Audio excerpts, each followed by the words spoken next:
মহাজনের দৃষ্টিতে মহাজন বলছেন, তীর্থযাত্রা পরিশ্রম কেবলই মনের ভ্রম, যদি থাকে সাধুজনার সঙ্গ।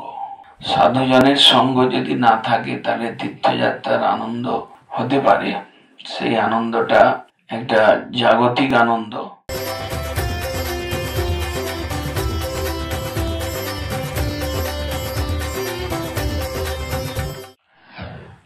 ভ্রমণ সুখ। আমরা তীর্থযাত্রা যাই বা দেশ বিদেশ ভ্রমণ করি, সেখানে একটা সুখ আছে, ভ্রমণের সুখ। বিভিন্ন নতুন নতুন জিনিস দেখা, নতুন নতুন স্থানে গমন করা, সৃষ্টির বৈচিত্র্য দেখা, এগুলোর মধ্যে একটা সুখ রয়েছে নিশ্চয়ই। কিন্তু মহাজনের দৃষ্টিতে ভ্রমণ সুখটা কি? মহাজনের দৃষ্টিতে মহাজন বলছেন যে তীর্থযাত্রা পরিশ্রম কেবলই মনের ভ্রম, যদি থাকে সাধুজনার সঙ্গ। সাধুজনের সঙ্গ যদি না থাকে তাহলে তীর্থযাত্রার আনন্দ হতে পারে, সেই আনন্দটা একটা জাগতিক আনন্দ এবং তার সঙ্গে বাধা রূপের সৃষ্টি হয় শরীরের অসুবিধা, নানা রকম অসুবিধা মিশ্রিত হয়ে একটা সুখ দেয়, যে সুখের মধ্যে দুঃখ মিশ্রিত রয়েছে, যে সুখের বাস্তবতা নেই, যে সুখটা তাৎকালিক বা ক্ষণিক। কিন্তু আরেকটা সুখ রয়েছে, তীর্থযাত্রা করে ভ্রমণ সুখ পেতে পারি। গৌর আমার যেসব স্থান করল ভ্রমণ রঙ্গে, সেসব স্থান হেরব আমি প্রণয় ভগত সঙ্গে।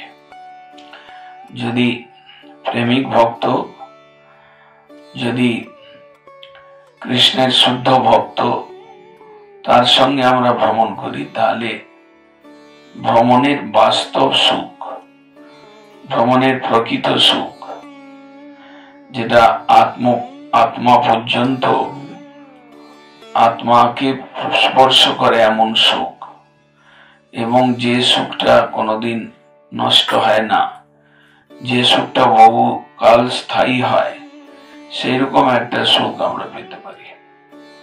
তার জন্য আমাদের সাধু সঙ্গ, তার জন্য সাধুর আদেশ নির্দেশ, সাধুর নিয়মনে চলতে হবে। আমি ভগবানের স্থানে এলাম, ভগবানের জন্য কিছু করবার যদি চিত্তবৃত্তি আমার না থাকে, আমি মন্দিরে রয়েছি, আমি একটু ঠাকুরের সেবা করে দেই, আমি একটু মন্দিরটা পরিষ্কার করে দেই, আমি একটু সবজি অমান্য করে দেই, আমি একটু রান্না সেবার সাহায্য করে দেই, বাসনটা মেজে দেই, আমি এইরকম ভাবেও তীর্থযাত্রার আনন্দ পেতে পারি। হরি সেবা, হরি সেবকের সেবা বা তার নিয়মনে থাকলে আমি ঠিক একটা বাস্তব আনন্দ, স্বরূপগত আনন্দ এবং তীর্থ ভ্রমণের বাস্তব আনন্দ আমি পেতে পারি। আর না হলে আমাদের মনের ক্ষুধা, আমাদের চক্ষুর ক্ষুধা, আমাদের শারীরিক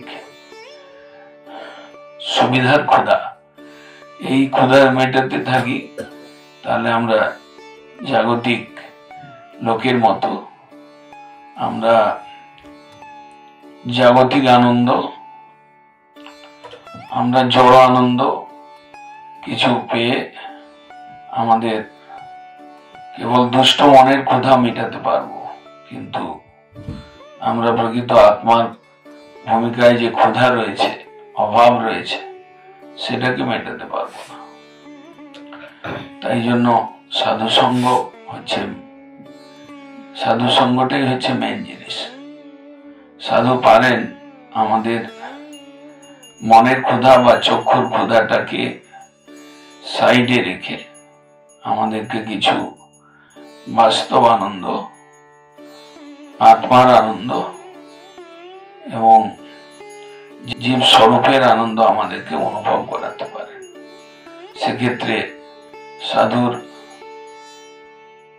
নিয়মনে আমাকে চলতে হবে, সাধুর আদেশ নির্দেশ মতো চলতে হবে, অথবা সাধুর বাস্তব ইচ্ছা কি, তার কিসে সন্তোষ হয়, বা সাধু কি চান, কিভাবে ভ্রমণ করাতে চান, সেদিকে আমাদের চিন্তা করতে হবে, সেদিকে আমাকে মনন করতে হবে, সেদিকে আমাকে আমার দৃষ্টিটাকে সেদিকে আকর্ষিত করতে হবে।